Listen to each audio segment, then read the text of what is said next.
What's up YouTube, Henry Chung Fitness here. Have we got a treat today? Behind me we've got a brand new carbon frame, and this is the Winow TT119 Triathlon frame. Now this will be my very first triathlon bike that I'll be building up from scratch. My former bike is the Felt IA16. It was a rim brake version and I have since sold it. So I will be racing the Milton Sprint Triathlon in June and potentially the Muskoka Half Ironman in July as well. So why did I go with the Winow TT119 frame? It was a frame on AliExpress and I wanted to build up a triathlon frame from China. And what better way to do it than this frame right here. This frame, I also chose it because it did have more reviews than the other ones, and it was more on the cost-effective side as well. I believe it came out to roughly about $1,200 Canadian for the frame, handlebars, and the armrests. I did get the new set of Winow Sports HB052 armrests, which look awfully familiar, similar to the really high-end ones out there on the market, Fast TT, and these are about half the price, about $500 Canadian for the armrests, and they look really sleek. So thank you Winow Sports for sending the armrests. Also, this frame accepts 32mm tires, so that's a big plus in my opinion. I will be using my Magine wheels, which I've reviewed, onto the triathlon bike. Also, the bottom bracket that's used is the Shimano BBR60, so it's a tried and true bottom bracket, so that's what I'll be using. Now, in terms of what you get on this bike, you get the frame, you get the base bar, the armrest. As I mentioned, I got the HB052, so you can upgrade with those as well. However, they do come with some other stock bars. And you also get all of the hardware and extensions, as well as the small parts for the risers, etc. You also get a profile design bento box, which is really neat as well. The fork, C-post, etc. all comes in the package. So let's take a look at each piece one by one. So the frame that I got is a 54cm or medium-sized frame. The frame weight comes out to 1,607 grams. Not light by any means. It is shaped with aero profiles and tubes, and frankly, triathlon bikes aren't exactly the lightest bikes either.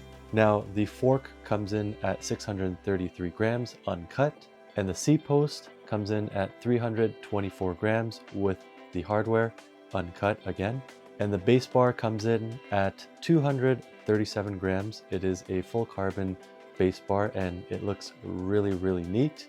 The stem comes in at a whopping 316 grams. This is a one-piece aluminum stem with 3 pieces that are technically removable.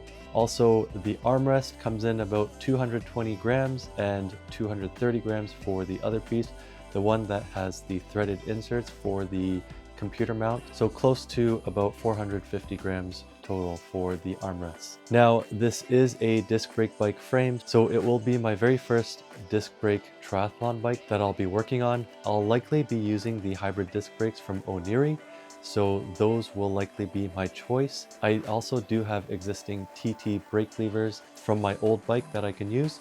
I'm not doing crazy mountainous roads for triathlon. Now, the Muskoka course is fairly hilly, but I hopefully won't be braking for much of that anyway. Now, in terms of the frame itself, it looks pretty good in terms of quality. The paint looks good as well. It's a black gloss finish with the Winow logo. Now, the bottom bracket looks properly faced, as well as the brake mounts. They look fairly clean as well. And there's not too much to say just yet in terms of the frame and how things will go. So once I build this up, we'll have to see how everything gets put together. So I did put a scope through the frame, and it's not perfect by any means, but it doesn't look bad at all. Now, I'm not 100% sure if they use EPS molding. However, it looks cleaner than some of the frames that were blow molded. So I believe this might be an EPS molded frame, but if I'm not, comment below and correct me if I'm wrong. I checked the down tube and also the bottom bracket area. There was a bit in the bottom bracket area that didn't seem as clean. Now, the headset area looked fairly clean to me, as well as the armrest and also the base bar. It looked pretty decent in my opinion. All in all, it should be a sturdy frame, fingers crossed. My build idea is to put on the Shimano 105 crankset that I've had from my previous bikes, to put it on here, 50 32 teeth, as well as likely going with a 32 or 28 tooth cassette in the back. Now I do know that the hills are pretty rough on the Muskoka road, so a 32 will definitely be better in terms of keeping my power low. However, if I become a stronger cyclist, then the 28 tooth should suffice. Now, in terms of which shifters to go with, I was hoping that Wheeltop would have released a beta version or some sort of version of their wireless group set, because we all know it's just easier to assemble a wireless electronic group set. However, I might have to wait for that because it doesn't seem like they'll have one ready by the time I start racing.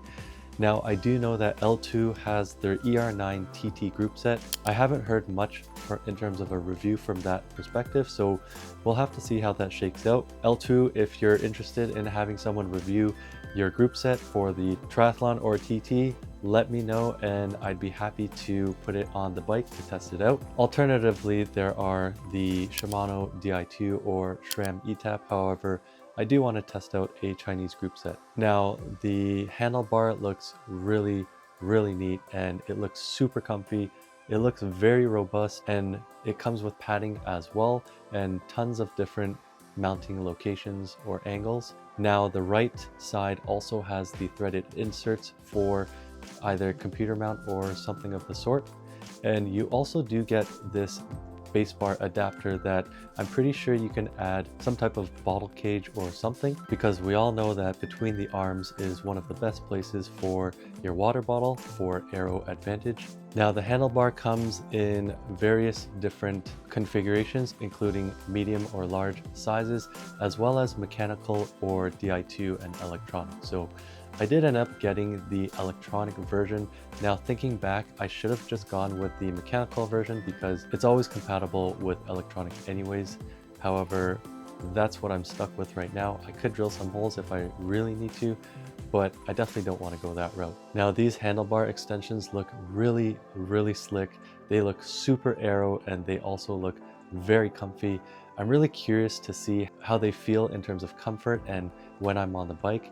And also, I wonder if my arms will get enough airflow while I'm sweating out on the bike, because they almost seem like a fairing for your bike. So we'll see how this goes. Now, the stem, as I mentioned, is very chunky. It looks pretty interesting in terms of how it all goes together. So I'm going to have to take some time to build it up to see how everything fits together. And it does look like I'll have to get the fork cut, and I need to get it right the first time so that I don't screw things up. Now, the seat post as well will likely have to be cut a bit just based on my leg geometry. So yeah, overall, the bike looks really awesome.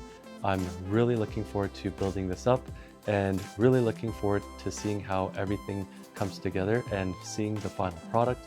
Let me know in the comments below if you've built this one up, the Winow TT119 triathlon bike. Stay tuned as I build up this triathlon bike in preparation for my upcoming racing season. Until next time, have a good one.